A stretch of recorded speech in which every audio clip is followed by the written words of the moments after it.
Students, चलिए अब हम आपको पढ़ाने जा रहे हैं। देखिए आपका ये लेसन दिया गया है, आपका Indigo.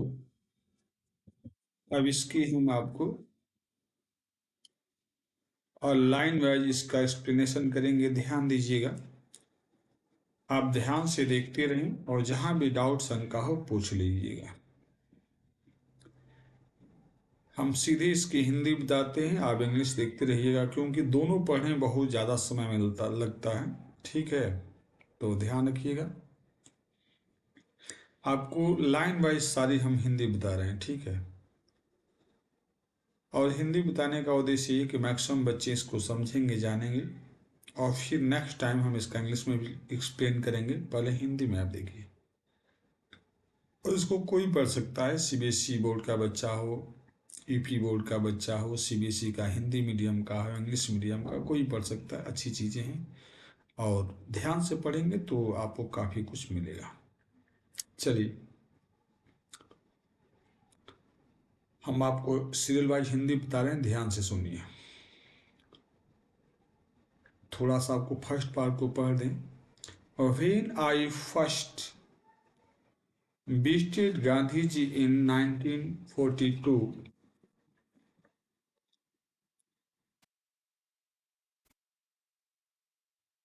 at his ashram in Sevagram in central India, he said, I will tell you how it happened that I decided towards the departure of British. It was in 1907.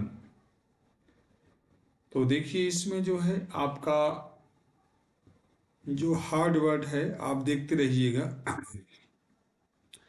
देखिए, विजिटेड लिखा, visited means भ्रमण करना या मिलने जाना, मिलने गए। और अर्ज द डिपार्चर ऑफ ब्रिटिश, इसका मीनिंग आपको है कि जोरदार ढंग से समर्थन किया कि अंग्रेजों को भारत से चले जाना चाहिए। अब आइए हिंदी आपको बताते हैं।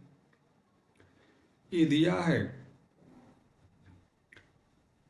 कि जब मैं पहली बार गांधी जी से सन 1942 ईस्वी में उनके आश्रम सेवाग्राम में, जो मध्य भारत में था, मिलने गया, तो उन्होंने कहा, मैं तुमको बताता हूं कि यह किस प्रकार हुआ। और मैंने जबरदस्त समर्थन करने का निर्णय लिया कि अंग्रेजों को भारत से चले जाना चाहिए। यह सन 1947 ईस्वी की है। अब देखिएगा सेकेंड पार्ट जो आपको दिया गया है, उसमें आपका जो ये आपका सेकेंड पार्ट है, इसमें आप देखेंगे कन्वेंशन दिया गया है। यहाँ से मीनिंग आप देखते रहिएगा, मैं बोलूँगा। कन्वेंशन का मीनिंग होता है सम्मेलन और लार्ज मीटिंग कह सकते हैं। उसके आगे दिया गया है प्रोसीडिंग, इसका मीनिंग होता है कार्रवाई और सीरीज ऑफ एक्टिविटीज कह सकते हैं। आगे दिया गया है रिकाउंटेड, इसका मीनिंग होता है वर्णन किया। इंग्लिश में कह सकते हैं गिव एन अकाउंट। और फिर आगे दिया गया है पीजेंट, पीजेंट मीन्स किसान होता है, यानी फार्मर कर सकते हैं। फिर आगे दिया गया इमेसिएटेड, इसका मीनिंग होता है बहुत पतला और दुबला, यानी एबनॉर्मली थिन एंड वीक। और नेक्स्ट दिया गया फुट हिल्स, इसका मीनिंग होता है तलहटी, लो hills at the base of a movement range. और नेक्स्ट दिया गया टावरिंग, इसका मीनिंग है बहुत ऊंचे, वेरी हाई। और नेक्स्ट दिया गया किंगडम, इनका मीनिंग होता है राज्य, state, country ruled by a king और क्वीन। ये इसका मीनिंग रहा। अब मैं आपको इसका मीनिंग बताता हूं, जरा ध्यान से सुनिएगा। वह लखनऊ में भारतीय राष्ट्रीय कांग्रेस पार्टी के दिसंबर 1916 ईस्वी के वार्षिक सम्मेलन में गए हुए थे, जिसमें 2301 प्रतिनिधि और बहुत से दर्शक थे। कार्रवाई के दौरान गांधी जी ने बताया एक किसान मेरे पास आया जो भारत के अन्य किसानों के समान दिखाई देता था, गरीब, पतला, दुबला, और कहने लगा कि मैं राजकुमार शुक्ला हूँ। मैं चंपारण का रहने वाला हूँ और मैं चाहता हूँ कि आप मेरे जनपद में आए। गांधी जी ने इस स्थान का नाम कभी नहीं सुना था। यह स्थान नेपाल राजशाही के निकट विशाल हिमालय की तलहटी में स्थित था। ध्यान दीजिएगा बच्चों, निश्चित रूप से आपको कुछ नया मिलेगा। आगे देखते रहिएगा। नेक्स्ट नंबर, खेती की प्राचीन व्यवस्था के अंतर्गत जो नीचे दिया गया है ना, अंडर, यहाँ पे आप देखिएगा, ये आपको दिया गया है, ठीक है। यहाँ अंडर दिया है, इसको आप यहाँ से देखिएगा। ये अंडर से लेकर के और आपको गांधी जी तक इसकी मीनिंग बता रहा हूँ, ध्यान से देखिएगा।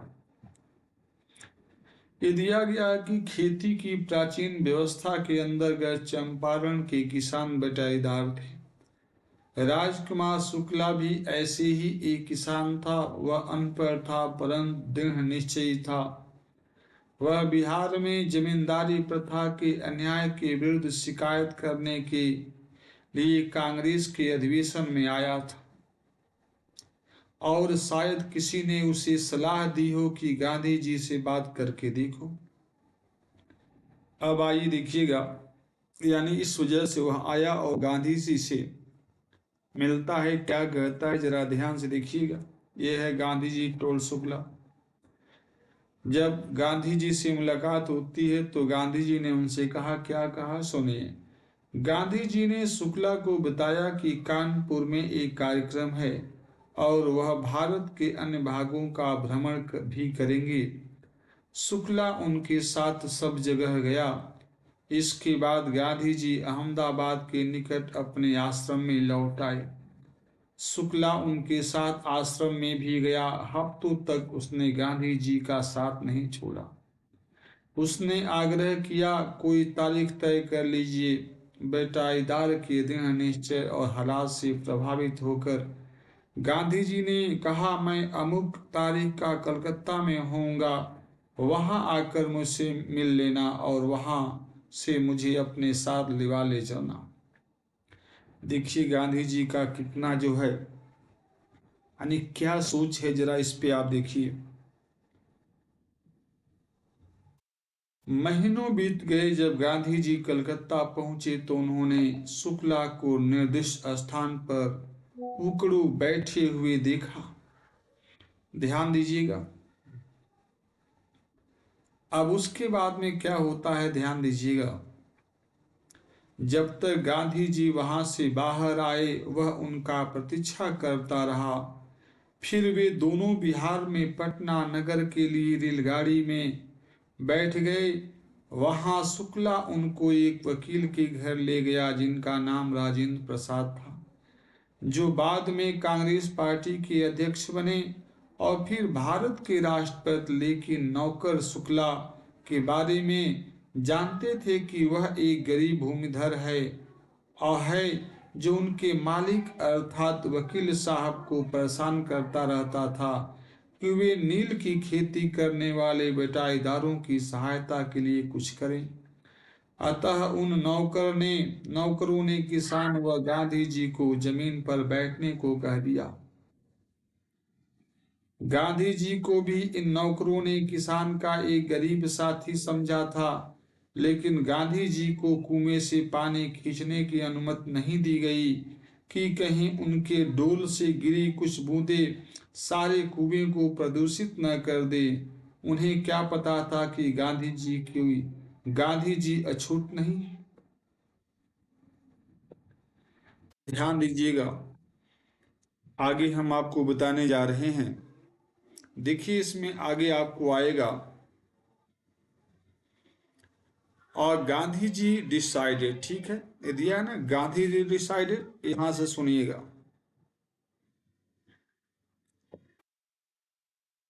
इसमें दिया है कि गांधी जी ने पहले वाया चंपारण मुजफ्फरपुर जाने का निश्चय किया वह चाहते थे कि शुक्ला द्वारा दी जाने वाली जानकारी के मुकाबले स्वयं चंपारण की दशा के बारे में अधिक व पूरी जानकारी प्राप्त करें। उन्होंने इसके सापेक्ष तदनुसार प्रोफेसर जेबी कृपालनी को टेलीग्राम भेजा, जो मुजफ्फरपुर में आर्ट्स कॉलेज में थे, जिनको गांधी जी ने टैगोर के शांति निकेतन स्कूल में देखा। रेलगाड़ी 15 अप्रैल 1917 की आधी रात में मुजफ्फरपुर पहुंची। कृपालनी विद्यार्थियों के एक बड़े समूह के साथ स्टेशन पर गांधी जी की प्रतीक्षा कर रहे थे। वहां गांधी जी प्रोफेसर मलकानी के घर 2 दिन तक रुके। वह सरकारी स्कूल में अध्यापक थे। गांधी जी ने टिप्पणी की, उन दिनों यह असाधारण बात थी कि एक सरकारी प्रोफेसर मेरे जैसे व्यक्तित्व को शरण दे। छोटे स्थानों पर भारतीय लोग स्वशासन के समर्थक के प्रति सहानुभूति दिखाने से डरते थे। गांधी जी के आगमन और उनके कार्यक्रम की खबर मुजफ्फरपुर और चंपारण में बहुत तेजी से फैल गई। चंपारण से बटाईदार अपने पुरोधों को देखने के लिए पैदल और सवारियों में आने लगे।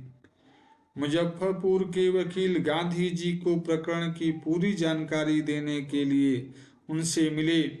वे वकील प्रायः अदालत में इन किसानों के समूहों का प्रतिनिधित्व करते थे। उन्होंने गांधी जी को उनके मुकदमों और फीस के बारे में रिपोर्ट दी।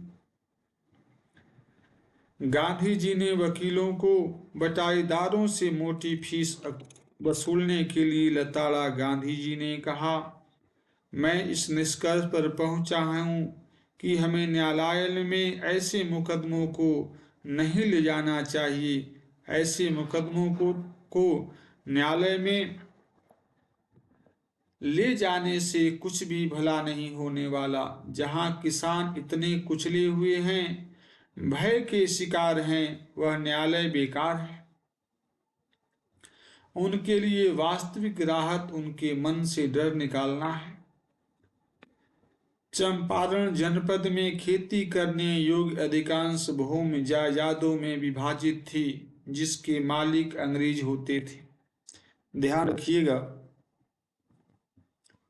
देखिए इसमें हम आपको क्या बताने जा रहे हैं, इसको ध्यान से सुनेंगे तो आपको मिलेगा कि किस प्रकार गांधी जी देश के किसानों के लिए, गरीबों के लिए लड़े, कितना योगदान किया, क्या नहीं किया।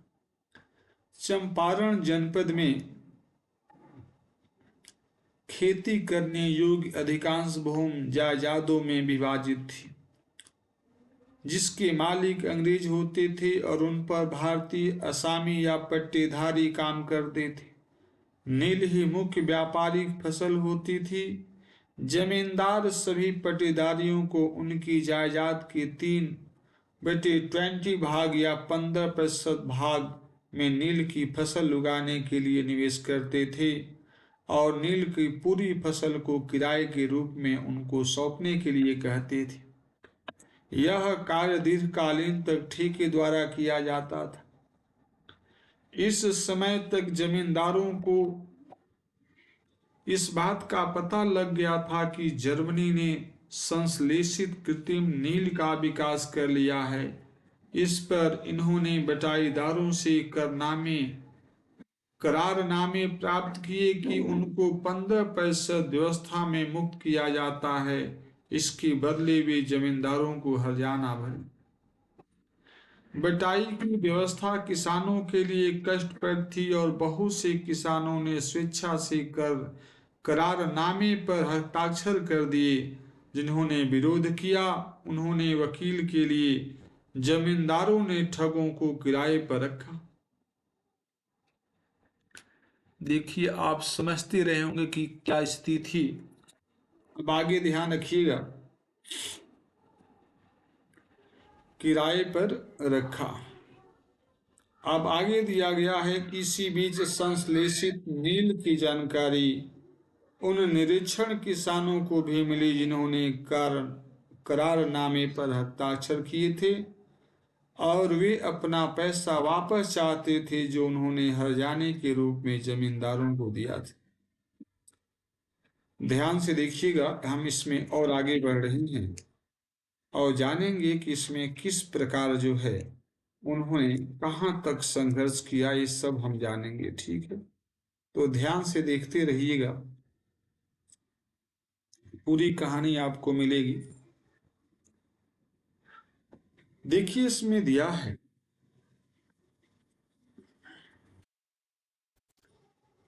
कि इस बात पर गांधी जी चंपारण पर आए थे। उन्होंने सच्चाई जाननी शुरू की। सबसे पहले वे ब्रिटिश जमींदार समिति के सेक्रेटरी से मिलने गए। सेक्रेटरी ने उनको बताया कि वे वाह व्यक्ति को कोई जानकारी नहीं दे सकते। गांधी जी ने उन्हें बताया कि वे कोई बाहरी व्यक्ति नहीं है। इसके बाद गांधी जी तिरहु मंडल के सरकारी ब्रिटिश कमिश्नर से मिलने गए, जिसमें चंपारण जनपद भी आता था। गांधी जी का कहना है कमिश्नर ने उन्हें धौंस दी और तिरहुट छोड़कर चले जाने को कहा। गांधी जी उस स्थल को छोड़कर नहीं गए, इसके बजाय वे चंपारण के मुख्यालय मोतिहारी गए। अनेक वकील भी उनके साथ गए। रेलवे स्टेशन पर लोगों की बहुत बड़ी भीड़ ने गांधी जी का स्वागत किया। वे एक मकान में गए, उन्होंने अपना मुख्यालय बनाया और अपनी खोजबीन जारी रखी। एक रिपोर्ट आई कि पास के गांव में एक किसान के साथ दुर्व्यवहार किया गया है। गांधी जी ने वहां जाने और देखने का निश्चय किया। अगले दिन सुबह वे एक हाथी का पीठ पर सवार होकर चल दिए। वे ज्यादा दूर नहीं निकले थे कि पुलिस अधीक्षक के संदेशवाहक ने उन्हें रास्ते में पकड़ लिया और उनसे कस्बे में अपने गाड़ी से वापस लौट जाने का आदेश दिया। गांधी जी ने आज्ञा पालन किया। संदेशवाहक गांधी जी को घर ले गया, जहां उनको चंपारण तुरंत छोड़ देने का एक सरकारी नोटिस दिया। गांधी जी ने नोटिस की प्राप्ति पर हस्ताक्षर किए और उस पर लिखा कि वह आदेश का पालन नहीं करेंगे।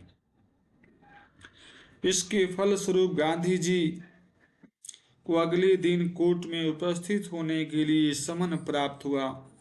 सारी रात गांधी जी जागते रहे। उन्होंने राजेंद्र प्रसाद को तार द्वारा सूचित किया कि बिहार के प्रभावशाली मित्रों समेत आ जाओ। उन्होंने अपने आश्रम को निर्देश भेजे। उन्होंने वास राय को पूरी रिपोर्ट तार से भेजी। ध्यान दीजिएगा, सीख रहे हैं।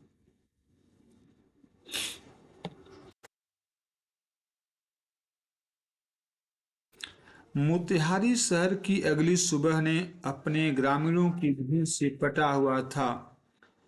ये ग्रामीण लोग गांधी जी के बारे में ज्यादा कुछ नहीं जानते थे। उन्होंने केवल इतना सुना था कि एक महात्मा जो उसकी मदद के लिए आया हुआ है, अफसरों के साथ उलझकर परेशानी में पड़ गया है। हजारों की संख्या में कोर्ट परिसर के चारों ओर उनका यह प्रदर्शन वास्तव में अंग्रेजों से भय मुक्त होने की इन लोगों की शुरुआत थी। गांधी जी के सहयोग के बिना अधिकारीगण निस्सहाय अनुभव करने लगे। गांधी जी ने भीड़ को नियंत्रित करने में उनकी सहायता की। वह विनम्र और मित्रवर थे। वह उनको ठोस सबूत दे रहे थे कि अब तक उनकी अजेय समझी जाने वाली शक्ति को भारतीय चुनौती दे सकता है। सरकार पूरी तरह घबराई हुई थी। अभियोक्ता ने न्यायाधीशों से मुकदमे की सुनवाई को स्थगित करने का आग्रह किया। स्पष्ट था कि इसके लिए अधिकारी वर्ग ने अपने वरिष्ठों से सलाह करनी चाहिए थी। गांधी जी ने मुकदमे की सुनवाई को स्थगित करने पर आपत्ति की। उन्होंने एक बयान पढ़ा जिसमें अपराधी होने के लिए भावुकतापूर्ण अपील थी। उन्होंने न्यायालय को बतलाया कि वे कर्तव्यों के संघर्ष में फंसे हुए हैं। एक ओर तो वे कानून तोड़ने का गलत उदाहरण स्थापित नहीं करना चाहते थे, दूसरी ओर वे मानवीय और राष्ट्रीय सेवा प्रदान करना चाहते थे जिसके लिए वे आए हैं। उन्होंने चंपारण न्यायाधीश का अपमान करने के लिए नहीं छोड़ा, बल्कि मानव की उच्च गरिमा को बनाए रखने के लिए छोड़ा, जो अंतरात्मा की आवाज थी। इसलिए उन्होंने अपने निर्धारित सजा दिए जाने को कहा। अपने लिए मजिस्ट्रेट ने घोषणा की कि वह 2 घंटे के अंतराल के बाद सजा सुनाएगा और गांधी जी से कहा कि वह इन 120 मिनटों के लिए कोर्ट में से अपनी जमानत कराएं, लेकिन गांधी जी ने ऐसा करने से मना कर दिया। जज ने उनको बिना जमानत ही स्वतंत्र कर दिया। जब न्यायालय पुनः लगा तो जज ने कहा कि वह 3-4 दिन के बाद फैसला सुनाएगा। इस अवधि के बीच गांधी जी स्वतंत्र रहेंगे। राजेंद्र प्रसाद, ब्रिज किशोर बाबू, स्टूडेंट्स और भी आप देखते रहेंगे। हम इसमें काफी कुछ पढ़ने जा रहे हैं, इसको ध्यान देते रहिएगा। देखिए इसमें आपको दिया गया है, हम इसमें ये पढ़ रहे हैं कि कहाँ तक हमने और कितनी चीजें जो है, ठीक है, इसको हम देखते रहेंगे। गौर से आप देखते रहिए, बहुत कुछ सीख मिलेगा आपको, ठीक है। इसमें आप देखते रहेंगे, हमने काफी कुछ सीखना है, देखते रहिए आप। राजेंद्र प्रसाद, ब्रिज किशोर बाबू, मौलाना मजहरुल हक और बहुत से दूसरे प्रसिद्ध वकील बिहार से आ चुके थे। उन्होंने गांधी जी से परामर्श किया। गांधी जी ने उनसे पूछा यदि वह जेल में कैद कर दिए जाएं तो उन्होंने गांधी जी से परामर्श किया। गांधी जी ने उनसे पूछा यदि वह जेल में कैद कर दिए जाएं तो वे लोग क्या करेंगे। वरिष्ठ वकील ने उत्तर दिया, जिस कारण से वे गांधी जी को परामर्श देने और सहायता करने के लिए आए हैं, यदि उनको जेल भेज दिया जाता है तो परामर्श देने के लिए कोई भी नहीं रहेगा और वे घर लौट जाएंगे। गांधी जी ने पूछा कि बटाईदारों के साथ जो अन्याय किया गया है उसके बारे में आपका क्या विचार है। वकील परामर्श करने के लिए एक ओर चले गए। राजेंद्र प्रसाद ने उनके परामर्श का निष्कर्ष निकाला। वे अपने बीच में समझते हैं कि गांधी जी पूरी तरह से अजनबी हैं और फिर भी वह किसानों के हित के लिए जेल जाने के लिए तैयार हैं। इसके विपरीत वे चंपारण से जुड़े जनपदों के रहने वाले हैं और वे यह भी दावा करते हैं कि उन्होंने इस किसानों की सेवा की है। ऐसे में उनका घर जाना लज्जाजनक होगा। वे निष्कर्ष के अनुसार वापस गांधी जी के पास गए और कहा कि वे उनके साथ जेल जाने के लिए तैयार हैं। गांधी जी ने आश्चर्य से खुशी पूर्वक कहा, चंपारण का युद्ध जीत लिया गया है। तब उन्होंने एक कागज लिया और समूहों को जोड़ों से विभाजित किया और उनको क्रम से लिखा कि किस जोड़े के न्यायालय में जाकर गिरफ्तारी देनी है। कुछ दिन बाद गांधी जी को मजिस्ट्रेट से लिखित संदेश मिला जिसमें उनको सूचित किया गया कि प्रांत के लेफ्टिनेंट गवर्नर का आदेश है कि मुकदमा समाप्त किया जाता है। सविनय अवज्ञा की आधुनिक भारत में पहली बार जीत हुई। अब गांधी जी और वकीलों ने किसानों की शिकायत के कारणों की गहरी जांच पड़ताल करनी शुरू कर दी। लगभग 10,000 किसानों के बयान को साक्ष्य रूप में एकत्रित किया गया और उन्हें लिखा गया और दूसरे साक्षी पर टिप्पणी लिखी गई। दस्तावेज इकट्ठे किए गए। सारा क्षेत्र जांच करने वालों के क्रियाकलाप और जमींदारों की जोरदार आपत्ति से सिहर उठा। जून में गांधी जी को lieutenant governor sir Edward Gait के पास बुलाया गया। यदि गांधी जी वापस नहीं आ पाते हैं बंदी बना लिया जाने के कारण, तो इस हेतु जाने से पहले गांधी जी ने अपने साथ कार्यरत महत्वपूर्ण साथियों से मुलाकात की और सबने अवज्ञा की विस्तृत योजना बनाई। गांधी जी लेफ्टिनेंट गवर्नर के साथ 4 विस्तृत साक्षात्कार हुए। परिणाम स्वरूप नील की खेती करने वाले बटाईदारों की स्थिति की जांच पड़ताल करने के लिए उसने सरकारी जांच आयोग की नियुक्ति की। इस आयोग में जमींदार, सरकारी अधिकारी और किसानों के एकमात्र प्रतिनिधि गांधी थे। गांधी जी चंपारण में प्रारंभ में लगातार 7 महीने रहे और उसके बाद भी उन्होंने कई छोटे छोटे दौरे किए।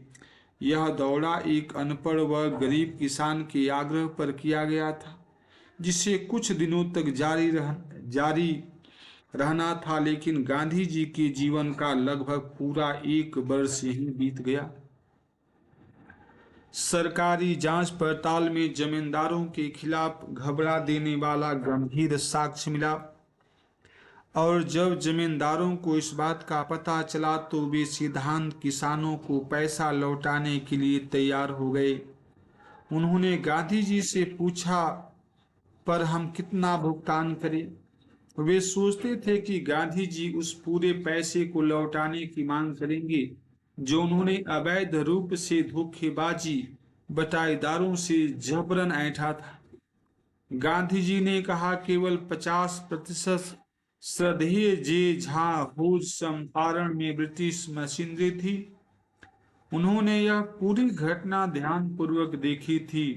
वे लिखते हैं, गांधी जी इस बात पर अधिक प्रतीत होते थे, शायद यह सोचकर कि गांधी जी अपनी बात से नहीं डरेंगे। जमींदारों के प्रतिनिधियों ने 25% की सीमा तक धन लौटाने का प्रस्ताव रखा। श्रद्धेय हूज को आश्चर्य हुआ कि गांधी जी ने इस प्रस्ताव को स्वीकार कर लिया और इस प्रकार उन्होंने अटकी हुई समस्या को दूर किया। यह सरकारी समझौता आयोग द्वारा सर्वसम्मति से स्वीकार कर लिया गया था।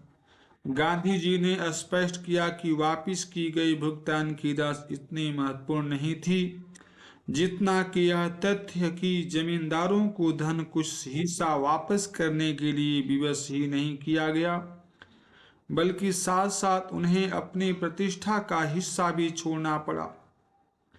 अतः जहां तक किसानों का संबंध है, जमींदारों ने कानून से ऊपर उन पर अपने को मालिक के रूप में थोपा था। अब किसान ने देखा कि उसको अधिकार और रक्षक मिल गए हैं, अब वह हिम्मत करना सीख गया। घटनाओं ने गांधी जी को स्थिति को उचित ठहराया। कुछ ही वर्षों में ब्रिटिश जमींदारों ने अपनी जायदादें पूरी तरह से छोड़ दी, जो वापस किसानों को मिल गई। नील की बटाईदार समाप्त हो गई। गांधी जी कभी भी स्वयं बड़े बड़े राजनीति या आर्थिक समाधानों से संतुष्ट नहीं होते थे। उन्होंने चंपारण के गांवों से सांस्कृतिक और सामाजिक विस्थापन देखा और उसमें तुरंत सुधार करना चाहते थे। उन्होंने इसके लिए शिक्षकों से अपील की। महादेव देसाई और नरहरि पारिक, 2 नौजवान जो अभी अभी गांधी जी के शिष्य बने थे, और उनकी पत्नियां इस कार्य के लिए स्वेच्छा से आ गए और बहुत से लोग बंबई, पूना और देश के दूर दराज भागों से आकर इस कार्य में लग गए। आश्रम से गांधी जी का सबसे छोटा पुत्र देवदास और श्रीमती गांधी चंपारण आ गए। 6 गांवों में प्राइमरी स्कूल खोले गए। कस्तूरबा बाई ने व्यक्तिगत सफाई और सामुदायिक स्वच्छता के बारे में आश्रम के नियम समझाए।